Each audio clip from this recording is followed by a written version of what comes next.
আসসালামু আলাইকুম বন্ধুরা। আজকে আপনাদেরকে শোনাবো দ্রুত শেয়ালের গল্প। গভীর জঙ্গলে বনের রাজা সিংহের সাথে দেখা হয়ে গেল দ্রুত শেয়ালের।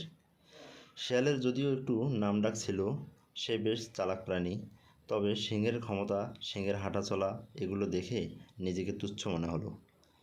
ভাবলো যদি সিংহের সাথে একটু বন্ধুত্ব হয়ে যায়। তাই আশপাশে ঘোরাঘুরি করা শুরু করলো। সুযোগ পেলে সিংহের পা চেটে দিত, একটু প্রশংসা করত, বলতো মহারাজ আপনার ডাকে পশু পাখি কাঁপে। এভাবে সিংহের আশেপাশে থাকতে থাকতে শিয়াল নিজেকে ক্ষমতাবান ভাবতে লাগলো। কিন্তু ঘটনা ঘটল সেই দিন, যেদিন সিংহ জঙ্গলে কোনো শিকার পেল না।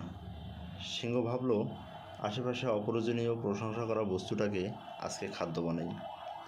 এক থাবায় সিংহ প্রাণ নিয়ে নিল এবং খেয়ে ক্ষুধার জ্বালা মেটালো। মোর অফ দ্য স্টোরি কি জানেন? ক্ষমতার আশপাশে থাকতে থাকতে কিছু মানুষ নিজেকে ক্ষমতাবান মনে করে। যুগে যুগে ইতিহাস বলে, যারা ক্ষমতাশালীদের পাশে থাকে তাদের ক্ষমতাশালীরাই গ্রাস করে।